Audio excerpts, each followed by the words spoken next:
Dean President Foley, and congratulations to Mount Aloysius class of 2012, and Merry Christmas. I can't tell you how honored I am to be the commencement speaker for your graduating class. Now the downside is I've never spoken at a commencement before, but the upside, I've been to enough of them, so I'll keep it brief. What I want to talk to you today about is a purpose-driven life. But first I have to tell you about the first time I set foot in this campus. It was 1977, as a 15-year-old boy, coming to watch my mother, Sarah Polacek, graduate from then Mount Aloysius Junior College. You may think that, wow, this mother decided to go to college at age 42. Pretty impressive. Well, she's a mother of 9 children who were all at home while she was going to college. I think that's worth a round of applause.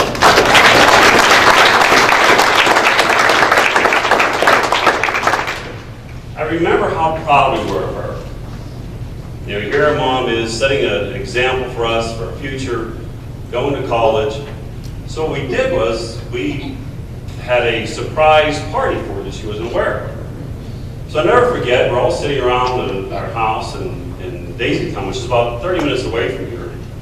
And I'll never forget my father, who was a brawny steelworker, and him taking a bite of my aunt's famous potato salad when my dad said, "Where's Mom?" And my oldest sister said, "I thought you had her."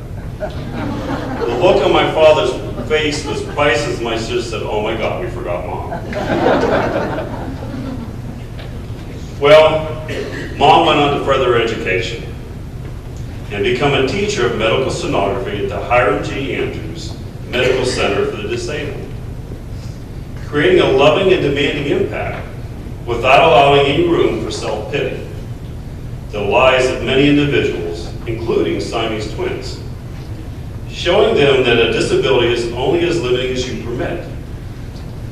Talk about a woman with a mission. That brings me to my story. It was Christmas 1986. My older brother Marty was home for a weekend from his accounting job in Virginia. Marty visited my wife Sherry while she was getting ready for work, as she was a trained hairdresser. I was in my parents' 2-car garage starting my business, welding on a car frame. And I couldn't visit with Marty, so Marty spent some time with Sherry, and my wife was telling him that we were going to decide to start a family. So with concern, my brother called my other older brother, John, who was the vice president of BAE Systems. And he said, "John, you better get ready. We're going to have to support him the rest of our lives." As a footnote, Marty became my accountant and John is my COO. Back then, I knew I couldn't depend on that type of repair business or the local economy. So I had to change my market strategy. So what I decided to do was to manufacture products rather than repair them. I first went to Bethlehem Steel in Johnstown with my father, who unfortunately was stricken with lung cancer and wasn't giving a good prognosis. By January of 1987, my father was in a lot of pain. My mother and he went to Florida to have an operation called a cordotomy.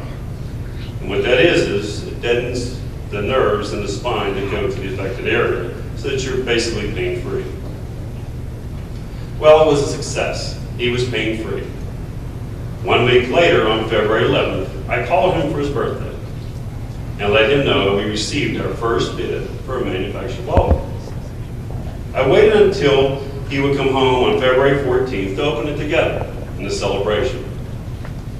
Well, that Valentine's Day morning at 6 a.m., my brother John knocked on my trailer door to tell me that Dad wouldn't be coming home. At age 25, I lost my father, my business partner, my best friend, who was my best man at our wedding 3 months prior. 2 days later, we finalized funeral arrangements, and at that point, I had not looked at the bid documents. The next day, I just happened to go to my desk and noticed that the bid documents on the bid documents, the bid was due the same day they were burying my father. I took the drawings in the dining room and started perusing through them. And about an hour later, I realized, sink or swim. It was one of those defining moments in my life that I had,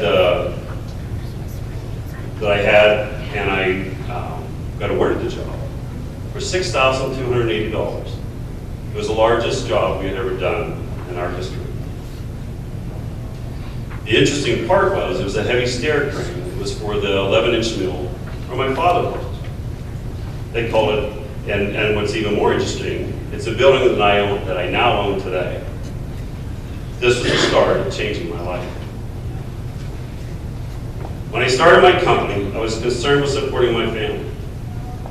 What I didn't expect, as it grew, I realized the responsibility of my employees and their families. I knew after my father's cyclical career at Bethlehem Steel that you don't hire a person, you hire a family. As it grew into a larger employer, I realized the impact on our region.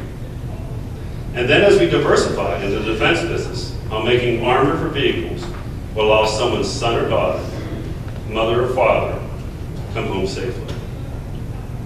To the point that we designed and built every armor package for Humvees that the Navy SEALs team uses that helped end Osama bin Laden's career.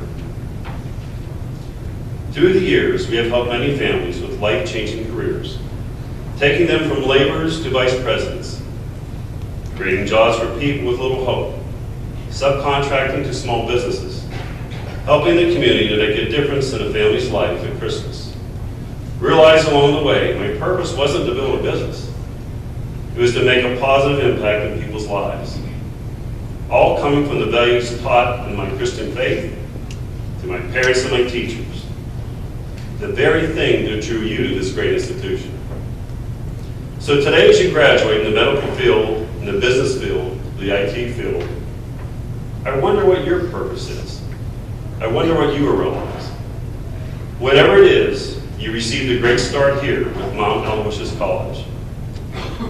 See, today you think you received a college degree.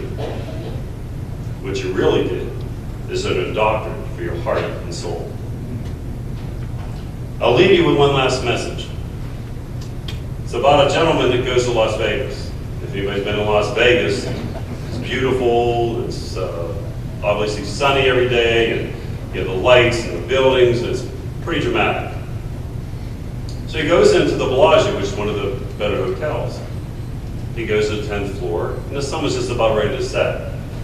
As he looked over the horizon, he was looking at this impressive view, looking at the lights, looking at the traffic, the beautiful sunset, and just amazed by the beauty.